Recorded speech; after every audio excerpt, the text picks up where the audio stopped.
Feel the pressure, ready to explode. Good evening. Welcome to the Air Conditioning and Refrigeration program at Riverside Community College. We hope you find our presentations informative and useful as you study material taken from lectures given in past courses. It should be extremely relevant in your preparations for becoming employed as a technician. As always, be sure you ask questions when a topic is unclear. Please note that this is a lecture employing special high-intensity training methodology. May you experience many successes in your future endeavors. Tonight, we will discuss refrigerants. There are a few general properties you must know, plus specific data for a few selected refrigerants. The topic of phosgene will be covered, as well as EPA certification. The 3 R's will be discussed: recover, recycle, and reclaim. Please devote sufficient study time to learn this material. It is important as you prepare for your future position as an HVAC technician. There are 2 classes of refrigerants that we will be concerned with. The first class is toxicity, which can be divided into not toxic, toxic, and poisonous. The second is flammability, including not flammable, flammable, and explosive. An example of explosive would be using refrigerant-grade propane. Ammonia would be toxic, but not explosive. Most modern refrigerants fall into the A1 class, which is not toxic and not flammable.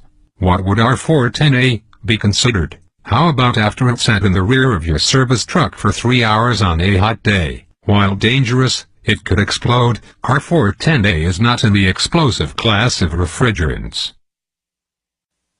The 3 R's of refrigerant use are recover, recycle, and reclaim. The term recover means to remove refrigerant without filtering, then store in an approved EPA container. This might describe what a technician does when a system is evacuated. The next term is recycle, which is to remove refrigerant, filter for moisture, oil, and debris, then store in an approved EPA container. The last term is reclaim, which means to remove refrigerant, sent to a processing facility, where it is chemically tested and reprocessed in accordance with ARI 700. The governing organization is the EPA, which will fine you if you are caught in violation of their statutes. Here is an example of a huge recovery cylinder. It is unknown whether the image is photoshopped, but it certainly presents a stunning image of refrigerant recovery. Being green is sometimes a source of confusion, particularly when different languages are in use. This example is a case of green gone awry. This green car is not green.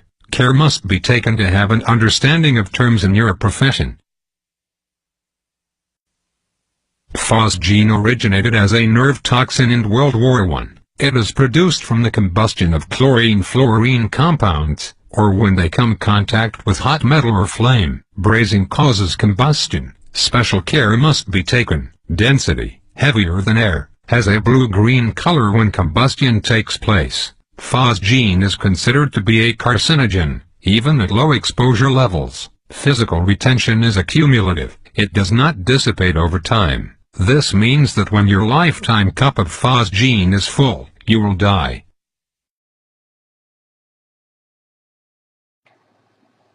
A few refrigerants have been selected as topics for this presentation. Please take a few seconds and look at the chart. The abbreviation BP is for boiling point, where saturation occurs. Remember that saturation is the condition where liquid and vapor can exist at the same time. You will be expected to remember all of the data presented in this chart. Significant study may be required to achieve this goal. Our first refrigerant is R11. Its boiling point is 75 degrees Fahrenheit. Color is orange. Its formula is CCl3F. Trichlorofluoromethane, also called Freon 11, CFC11, or simply R11, is a chlorofluorocarbon. It is a colorless, nearly odorless liquid that boils at about room temperature. It was the first widely used refrigerant. Because of its high boiling point, compared to most other refrigerants, it can be used in systems with a low operating pressure, making the mechanical design of such systems less demanding than that of higher pressure refrigerants like R12 and R22. Because of the high chlorine content and the ease with which the chlorine atoms can be displaced, When the molecule is subject to ultraviolet light, R11 has the highest ozone depletion potential of any refrigerant. U.S. production was ended in January of 1996. Years ago, prior to the knowledge of the ozone depletion potential of chlorine in refrigerants and other harmful effects on the environment, trichlorofluoromethane was sometimes used as a cleaning or rinsing agent for low-pressure systems, often dumping the used and dirty liquid, if cool enough, into waterways. R12 is our next refrigerant. Its boiling point is minus 21.6 degrees Fahrenheit. Its color is white, and the formula is CCl2F2. Difluoromethane is a colorless gas usually sold under the brand name Freon 12. It's a chlorofluorocarbon halomethane, used as a refrigerant and aerosol spray propellant. Complying with the Montreal Protocol, its manufacture was banned in the United States, along with many other countries, in 1994 due to concerns about damage to the ozone layer. It is soluble in many organic solvents. R12 was used in most refrigeration and vehicle air conditioning applications prior to 1994, before being replaced by R134A, which has a lower ozone depletion potential. 1992 to 1994 was the time period in which automobile manufacturers started using R134A instead of R12. When older units leak, retrofits to R134A are recommended. Retrofits to R134A require complete flushing and filter dryer replacement to remove the mineral oil. Mineral oil used for R12 is not compatible with R134A. Some oils designed for conversion to R134A are advertised as compatible with residual R12. Our next refrigerant is R22. Its boiling point is minus 41 degrees Fahrenheit. The color is light green. The formula is CHClF2. Chlorodifluoromethane is a hydrochlorofluorocarbon, abbreviated HCFC. This colorless gas is better known as HCFC22 or simply R22. It was once commonly used as a propellant and in air conditioning applications. These applications are being phased out due to ozone depletion potential and status as a potent greenhouse gas with a high global warming potential. In 2010, the U.S. production and importing of R22 was limited to only 25% of its 1989 consumption level. New and imported R22 is available only for use in equipment manufactured before January of 2010. In January of 2010, it became illegal to import, produce, or sell R22 for use in new equipment or pre-charged in new equipment. In 2015, the production and importing of R22 will be limited to 10% of each country's 1989 consumption level, and in 2020, production and importing of R22 will be outright illegal. Reuse of recovered R22 to service existing equipment will be allowed indefinitely. R134A is our next refrigerant. Its boiling point is minus 15 degrees Fahrenheit. Color, light sky blue. Formula, C2H2F4. Tetrafluoroethane first appeared in the early 1990s as a replacement for R12, which has ozone-depleting properties. R134A has been atmospherically modeled for its impact on depleting ozone and as a contributor to global warming. Research suggests that over the last 10 years, the concentration of R134A has increased significantly in the Earth's atmosphere, with a recent study revealing a doubling in atmospheric concentration between 2001 and 2004. It has an insignificant effect on the ozone layer, but significant global warming potential and negligible acid rain potential. Tetrafluoroethane is an inert gas used primarily as a high-temperature refrigerant for domestic refrigeration and automobile air conditioners. These devices began using tetrafluoroethane in the early 1990s as a replacement for the more environmentally harmful R12, and retrofit kits are available to convert units that were originally R12 equipped. Contact of tetrafluoroethane with flames or hot surfaces may cause vapor decomposition, and the emission of toxic gases. Tetrafluoroethane itself is relatively non-toxic apart from the dangers inherent to inhalant abuse, sometimes called huffing in today's culture. Care must be taken when handling the canisters, even those with only a small amount of refrigerant inside them. Under pressure, tetrafluoroethane is compressed into a liquid which upon vaporization absorbs a significant amount of thermal energy, heat. As a result, it will greatly lower the temperature of any object it contacts as it evaporates. This can result in frostbite when it contacts skin, as well as blindness upon eye contact.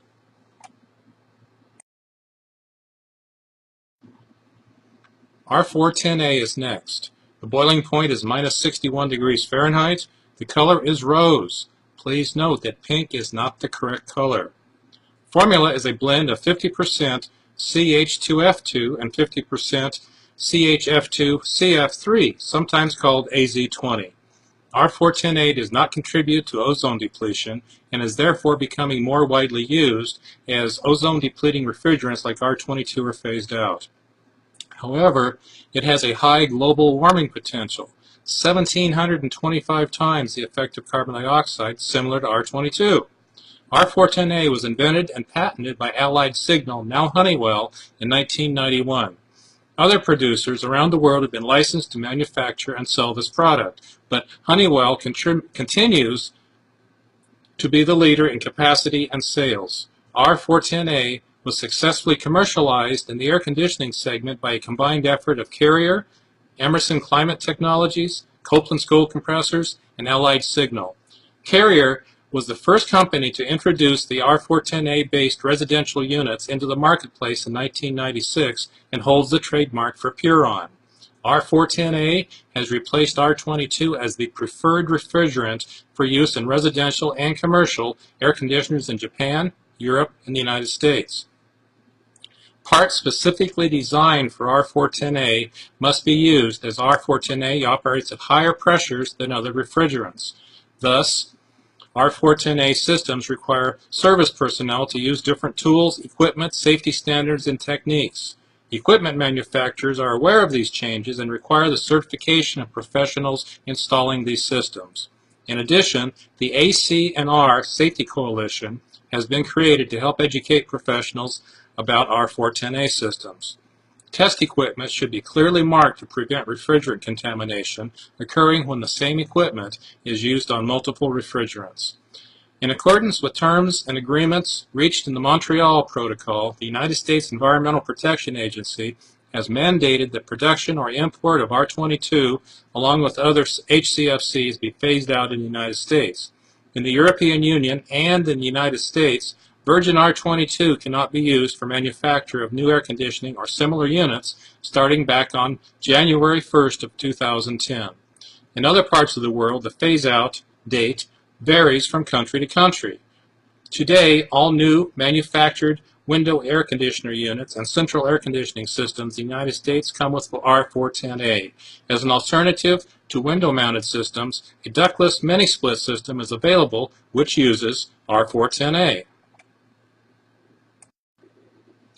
R717 is next. Its boiling point is minus 28.2 degrees Fahrenheit. Its color is silver, and the formula is NH3. Anhydrous ammonia's class is B2, which means toxic and flammable. Anhydrous means void of water content. Considered environmentally friendly, ammonia does not deplete the ozone, does not contribute to climate change, and is easily detectable when leaks occur. Ammonia has less volume than comparable refrigerants. On large systems, it requires smaller piping and smaller components. Ammonia and oil do not mix well, so keeping oil in the compressor is less difficult. Since it is miscible with water, it is easily diluted and easily washed away. Miscible means capable of mixing without separation. It is corrosive to copper alloys. Ammonia is 3% more efficient than R22 and 10% more efficient than R134A. It is toxic and corrosive. When mixed with oxygen, it will burn. It is lighter than air. It can be easily diluted with water. Small amounts can be dispersed with a container of water. Personal protective equipment should always be used when working with ammonia, such as neoprene gloves, eye goggles, full face shield, and canister-type respirators. Equipment rooms must be well ventilated. Egress should be well marked and unobstructed. Equipment rooms must have a detection and alarm system. Systems under 10,000 pounds fall under the state and the EPA. Systems over 10,000 pounds fall under Homeland Security. Every pound must be tracked and accounted for. The average odor threshold is 5 parts per million, or ppm abbreviated. 100 to 200 ppm results in eyes being irritated, but below 500 will have no permanent eye damage. 300 ppm will produce throat irritation, with 1700 resulting in coughing. 2400 ppm is a threat to life after 30 minutes exposure. 5000 ppm vapor requires a full body chemical suit, while 5,000 ppm liquid will cause second-degree burns and blisters. Safety is the main reason that ammonia is not more widely used today. R718, also known as water, is the last refrigerant we will be studying. Its boiling point is 212 degrees Fahrenheit. Color, clear. Formula, H2O, but I'm hoping you already knew that. Water refrigeration has been around for a long time. In Europe, they've used it for years, primarily driven by their high energy prices. R718 can be more efficient than our current refrigerants, R134A for example, but it takes a special type of compressor to make it work. The compressors used in Europe use titanium turbines. It's expensive because R718 compressors have to spin very fast to get the right pressures. In Europe, where the energy costs are relatively high, R718 makes good economic sense. Here in the United States, with historically cheap energy, it takes too long to recover the initial expense through energy savings. The undisputed advantages of water as a refrigerant are environmental compatibility, cleanliness, plant safety, reliability, maintainability, and energy efficiency. So far, they could be realized only in a small number of implemented plants. The manufacturing expenditures of the first and second generation equipments were simply too high. Third generation turbo chillers are an important step in the economic feasibility of water chillers. Improved main components such as turbo compressors and heat exchangers increase the efficiency and performance of water chillers. New procedural and constructional improvements also reduce the manufacturing costs. Third generation equipment changes the status of a previously exotic cooling procedure into an economic alternative of cold water production. Let's go through some definitions that might be of value to you in the near future. Refrigerant, a substance used in a heat cycle, usually including, for enhanced efficiency, a reversible phase change from a gas to a liquid. Traditionally, fluorocarbons, especially chlorofluorocarbons, were used as refrigerants, but they are being phased out because of their ozone depletion effects. Other common refrigerants used in various applications are ammonia, sulfur dioxide, and non-halogenated hydrocarbons such as methane. Next, ozone depletion material, abbreviated ODP. This is a relative indication of the effect of the chlorine and CFCs on breaking down the ozone layer. It is measured on a scale of 0 to 1, with 0 being non-depleting and 1 being the highest depleting. CFC refrigerant. CFC refers to the chemical composition of the refrigerant. Chlorofluorocarbon indicates that the refrigerant is comprised of chlorine, fluorine, and carbon. Common CFC refrigerants are R11, 12, 13, 113, 114, and 115. HFC refrigerant. HFC refers to the chemical composition again. Hydrofluorocarbon indicates that the refrigerant is comprised of hydrogen, fluorine, and carbon. Common HFCs are R134. HCFC refrigerant. HCFC is hydrochlorofluorocarbon. Indicates that the refrigerant is comprised of hydrogen, chlorine, fluorine, and carbon. A common HCFC is R22. Long-term replacements are alternative refrigerants that are considered to have no adverse effect on the stratospheric ozone layer. Most long-term replacements are HFC compounds. Azeotrope. It's a mixture made up of 2 or more refrigerants with similar boiling points that act as a single fluid. The components of azeotropic mixtures will not separate under normal operating conditions and be charged as a vapor or a liquid. Zeotrope. It's a mixture made up of 2 or more refrigerants with different boiling points. Zeotrope mixtures are similar to near azeotropic mixtures with the exception of having a temperature glide greater than 10 degrees Fahrenheit. Zeotropic mixtures should be charged in the liquid state. We use the term near azeotrope that we're going to define now. It's a mixture made up of 2 or more refrigerants with different boiling points that, when a totally liquid or vapor state, act as one component. However, when changing state from a vapor to a liquid or liquid to a vapor, the individual refrigerants evaporate or condense at different temperatures. Near azeotropic mixtures have a temperature glide of less than 10 degrees Fahrenheit and should be charged in a liquid state to assure proper mixture. We mentioned temperature glide.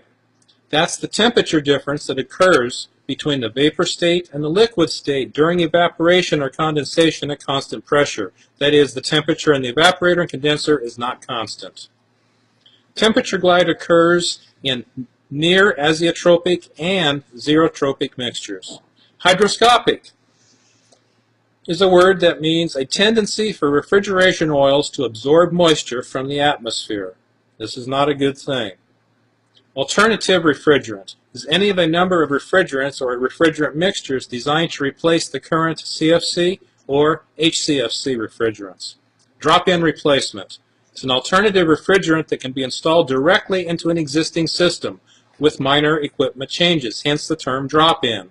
Most interim alternatives fall into this category. Interim replacements, short-term. Any of a number of refrigerants intended to serve as an intermediate solution during the transition from CFC to HFC refrigerants. Most interim replacements contain HCFC refrigerants like R22. That's all there is, folks. I hope you enjoyed the show.